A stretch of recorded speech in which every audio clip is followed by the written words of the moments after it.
Everyone who sets out to obtain the lowest possible score in New Super Luigi U has to face 5 bosses. 5 bosses whose sole purpose it is to add pointless points. There is Boomboom, the outcast Koopaling. There is Kamek with her random magic of destruction. Ludwig, who not only shares a name with Beethoven, but also a haircut. Bowser Jr. with his punching clown car. And of course there's the prime turtle itself, Bowser. Everyone who wants to obtain the lowest score possible has to find a way to make it past these bosses without collecting a single unnecessary point. But not only the bosses are troublesome, but their towers and castles are as well. Today we will fight against all 5 evil bosses, and we will finally find out what the lowest possible score in New Super Luigi U is. So are you ready? Let's do this!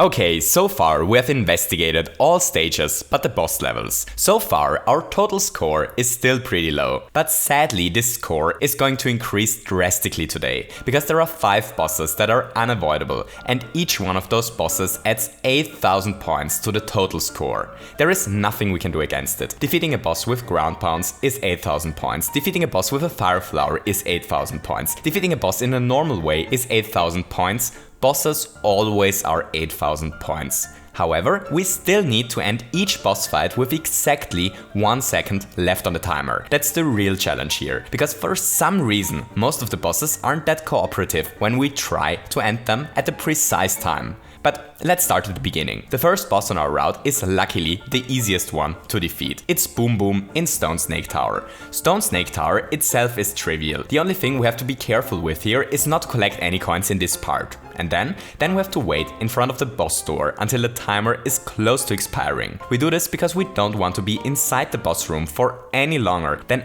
absolutely necessary. Once we enter the room, we're punished with 100 additional seconds on the clock. Then we get our first 2 hits in, and then the real fun starts. Then we do absolutely nothing. We aren't allowed to damage Boomboom until the very last second. And this is why this is so annoying. See, killing Boomboom dead on time isn't that difficult. It's tricky, but not super hard. The problem is that we only get 1 shot to end this, not a Koopaling, every couple of minutes. Boomboom is basically playing mind games with us. He jumps towards us, he chases us, he taunts us, he really encourages us to ground pound into his face.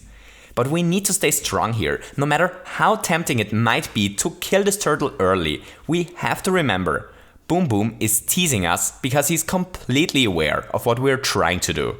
But there is no way that Boomboom outsmarts us here. So Boomboom and Stone Snake Tower are 8,050 points in total. The immense amount of waiting really leaves me worried for the other 4 boss fights ahead of us. Boss fights like the one against Kamek in Stone Crush Tower. So we face 2 gigantic problems here. First, we need to minimize the points we get in the Run Crusher hallway. The Run Crusher hallway is this part. Here this stupid coin layout insists on being collected. Each shiny yet deadly coin we collect adds 100 points to our score counter of shame. The only way to make it through this part without touching a stupid coin is by doing some insane mini mushroom acrobatics. But sadly, that's no option for us. The best way to obtain a mini mushroom on our route is by ending 1-1 with exactly 66 seconds left on the clock, since this guarantees a mini mushroom reward chest. 66 seconds translate to 3,300 stinky points. So in order for the magical mini mushroom to be worth it, it needs to save at least 3,310 points. That's sadly not going to happen. So we have to munch a bunch of coins here. We also want to enter the stage dressed up as everyone's favorite thief rabbit, Nabbit, for reasons that should be obvious in a second. The minimum amount of coins here are 3, so that's 300 points. Next, the boss fight against Kamek. Holy fuzzy, this boss fight. So, once again, we have to hit the Turtle Witch exactly 3 times, with the 3rd hit lining up with the last second of the timer. The first problem is that Kamek permanently summons stupid enemies that we have to save. The longer the fight goes on, the more enemies are waddling around on the ground, making it harder and harder not to accidentally commit homicide. This is why we want to enter this fight as Nabbit, since it allows us to save those adorable enemies by just letting them waddle through us. Nonetheless, it's alarmingly easy to kill one of them in a tragic accident. But the second and honestly way bigger problem is that Kamek is completely RNG. For those not familiar with the term RNG, RNG stands for really not good.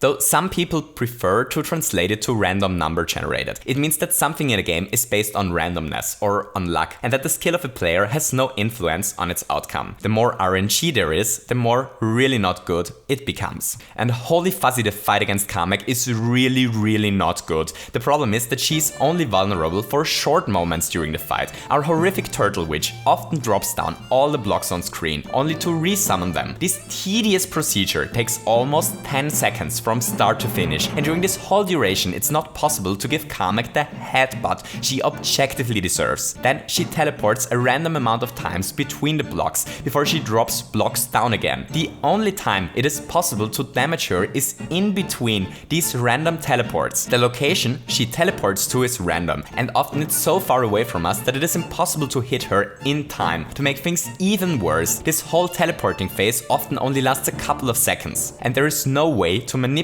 when she does which attack. To translate all of this, about 6 out of 7 times we enter the boss fight and Kamek will be invulnerable when the timer hits 1 second.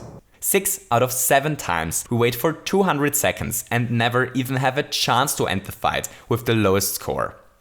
Yep, that's annoying.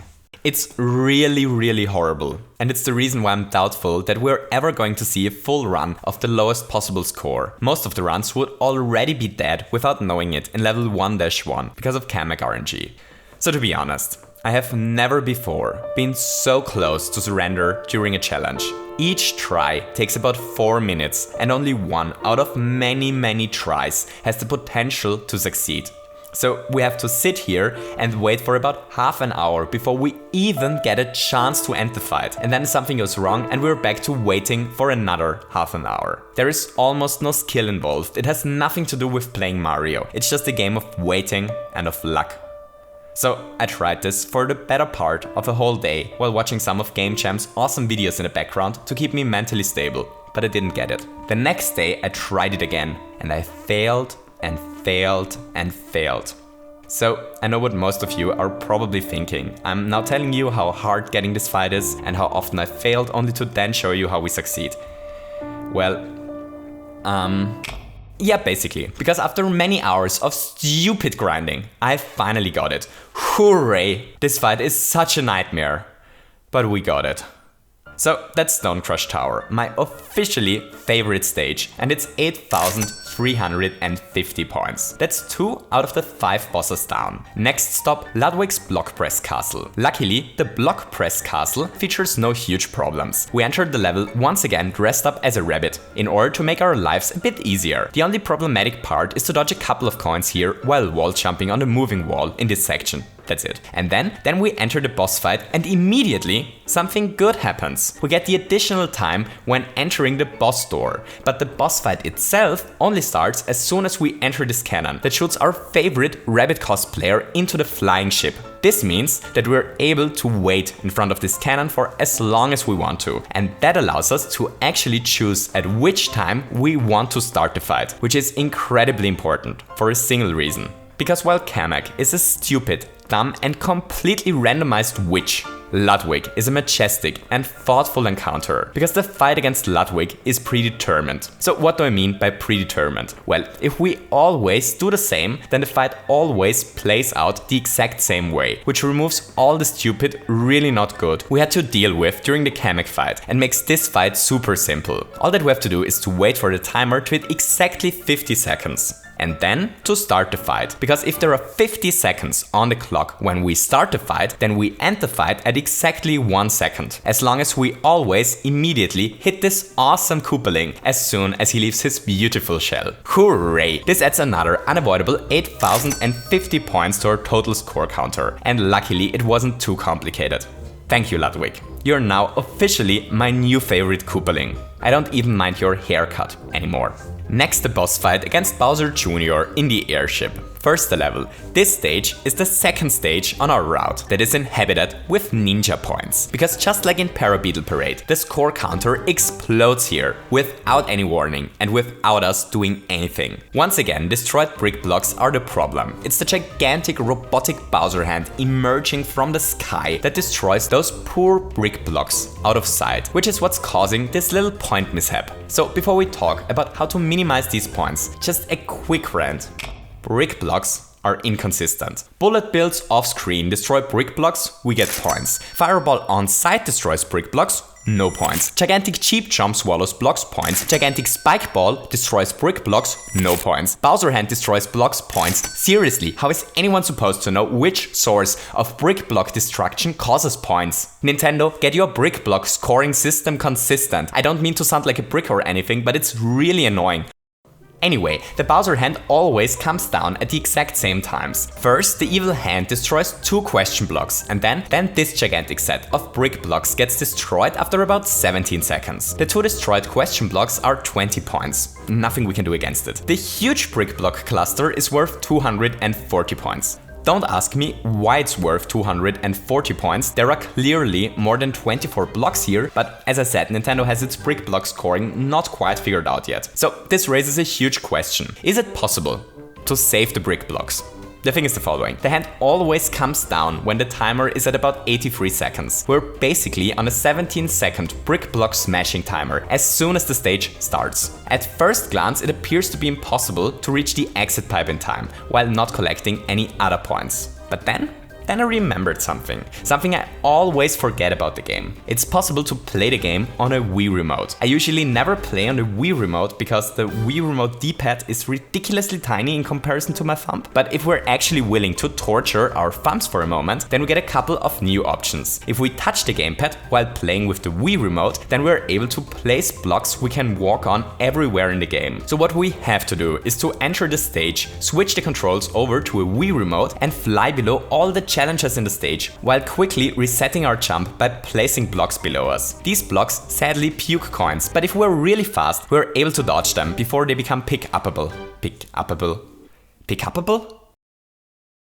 Pikachu? This allows us to reach the exit in time and to save the brick blocks. Hooray! Sadly, there is no way to save the question blocks at the beginning, so that's 20 points in total. Next, we have to do the actual boss fight against Bowser Jr. The fight against Bowser Jr. is once again based on RNG, but not only is there only a small time window where we can attack him, but there are tons of bob arms that we carefully have to avoid too. So it appears as if we once again have to waste tons of hours here, grinding for a try where everything lines up in such a way that we can end the fight with only 1 second left on the timer. But luckily, this is actually far less painful. Because of a small trick, if we enter the boss fight while wearing the acorn suit, then it is possible to hit this little son of a Bowser even while he's high up in the air. It's a little bit tricky to do that, but it helps immensely to fight off the evil RNG. Because of this, we have far more control over when to end the fight. Hooray! So that's another 8070 points. Now there's only one last stage left for us to investigate.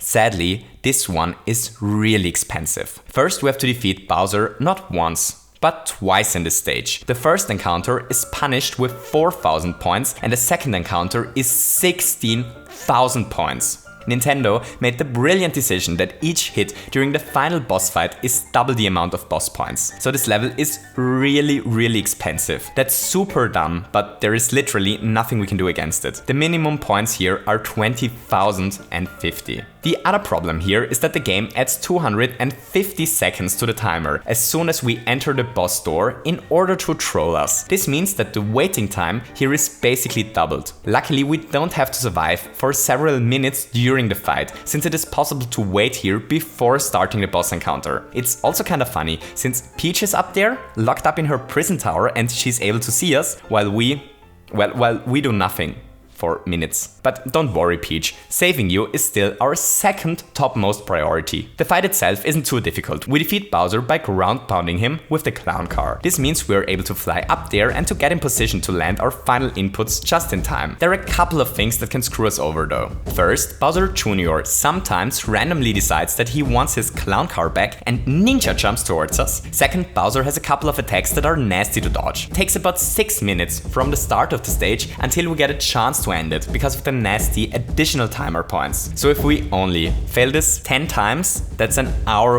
wasted. But we got lucky, because this is what happened during my second try. We did it. We hit Bowser with exactly 1 second left on the clock. The waiting is finally over. Hooray! And then this happened. As it turns out, the final fight in the game is the only boss fight that takes a second between final blow and official end. We need to hit Bowser while the timer is at 2 seconds. It would have been really nice if Nintendo declared this somewhere. I can't imagine that I'm the only person that got screwed by this. Anyway, after a couple of more tries, this happened. That's it, ladies and gentlemen. Those are the last points we have to collect. We finally have our lowest possible score. Hooray! But is the score really the lowest one possible? Well, probably not. It's more like the lowest possible score until we find the lower possible score. The thing is, it's impossible to know for sure that I didn't miss anything. Actually, it's very likely that I missed something somewhere, since routing the game this way is not surprisingly simple. There are already lots of ideas to reduce the score even further in the comments below the first part. I haven't looked into them in detail so far, but I'm pretty sure that we should be able to shave off a couple more points together. So for anyone who's interested in this kind of stuff and wants to take a look at the remaining points, if you find something or just have an idea, let me know about it, and in a couple of weeks we'll return to the game for one final time, try out some ideas for optimization, and hopefully get rid of even more ugly points. The link to the raw footage of me clearing all the stages is in the description. With that being said, I hope you enjoyed this little video. If you enjoyed it, don't forget to leave me a thumbs up, and maybe you feel especially like Nintendo should hire someone to fix their brick block scoring today and want to hit the subscribe button as well. I hope that all of you have a wonderful day and to see you soon. Goodbye!